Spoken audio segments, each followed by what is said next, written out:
Kontsola, pantalla eta mandoak behar dituzten bideo-jokoak ditugu batetik. Bestetik, interneteko sare zabalean milaka joko daude zintzilik. Baina bideo-jokoen merkatuak eskaintza gehiago jarri ditu aukeran.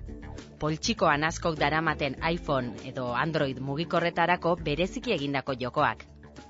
Baita Facebookerako garatutakoak ere. Horiek guztia gainera, interneten eskura ditzak erabiltzaileak.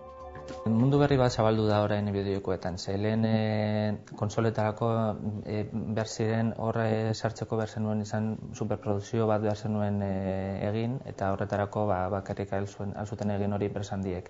Orain formatu berri hauekin alduzu izan enpresa txiki bat, estudio txiki bat, eta edo etxean zu bakarrik, eta alduzu egin joku bat, eta bidali mundu osora, eta mundu osoko jendeak aldu zure jokua sartu bere mugikorrean. Idiateka, jokoen sorkuntzan aritzen den lantaldea da. Bilbon duten egoitzak edozein bulegoren tankera du, baina hau ez da ohiko enpresa bat.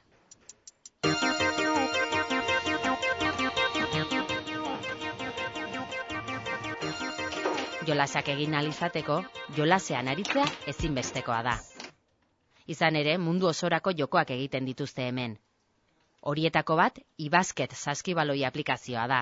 iPhone, Android eta Facebookerako egindako joko honetan, baloia saskian sartu behar da. Estatu Batuetan, Britainia Handian, Japonian eta Frantzian, 4 milioi pertsonak deskargatu dute joko hori. Izugarrizko arrakasta izan du eta oraindik jendea jarraitzen du deskargatzen, egunero oraindik 10-15 pertsona berri sartzen dira hemen iBasketaren munduan. 4 fitxa lerroan jartzen diren jokoa, sinplea eta aspaldikoa da, baina iPhoneerako egindako bertsioa Alemaniako zerrendetan lehena da, eta 1 milioi bat deskarga ditu. 3 lerroan, futbol partida, musa, espaziontziak, Idiatekan garatu dituzten joko guztiek badute zer edo zer berdina. Orain jendeari gustatzen zaiona da gauza sinpleak, ez duzuna gehiegi pentsatu behar, eta mugikorrerako batez ere erabiltzen direnean da autobusean zoaz, metroan, partida labur bat, 5 minutu, 10 minutu. Interneten, euskarri horietako 300.000 joko desberdin daude, erabiltzaileak aukeran deskargatu ditzan. Eta egunean, 1000 aplikazio berri sortzen dira. Lehi handia izanik, Idiatekaren helburua hilero joko berri bat kaleratzea da. Horretarako, taldea bildu eta ideien jarioa izaten da sorkuntza prozesuaren lehen pausoa. Joko berriaren nondik norakoak zehaztu dituztenean, diseinatzailearen txanda da. Pertsonaia eta eszenatokiak irudikatzeko unea. Programatzaileekin elkartu eta zirriborroak marrazten hasten gara.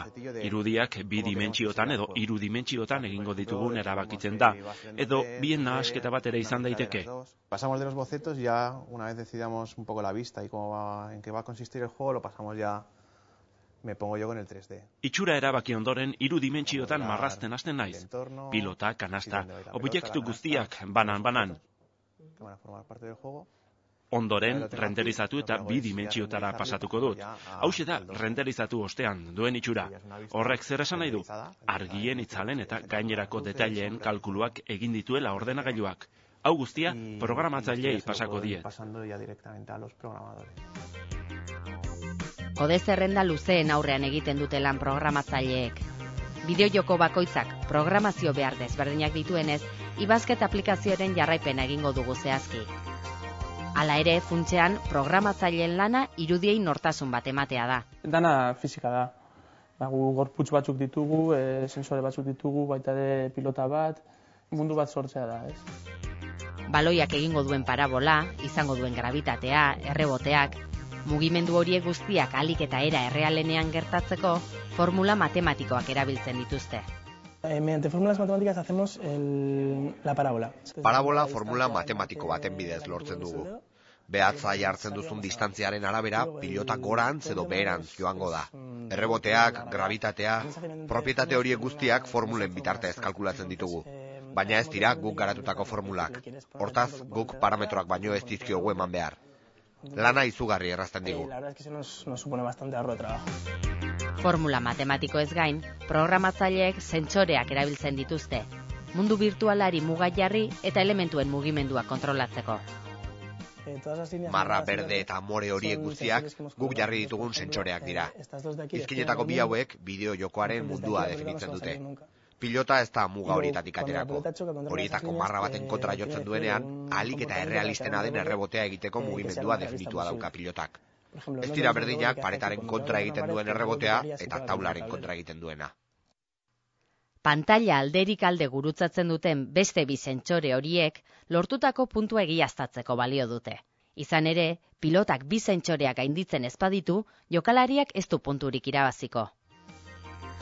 Jokoaren irudiak eta mugimenduak zehaztu dituztenean, lana ez da amaitu. Jokoa testatzen hasteko unea da. Uste dugunean ja produktua nahiko ondo dagoela, behar dugu probatu. Hemen gure artean, ekartzen ditugu lagunak probatzera, ze oso ezberdina da, zuk ezagutzen baduzu mundu hori asko edo kaletik hartu norbait oso ezberdina da.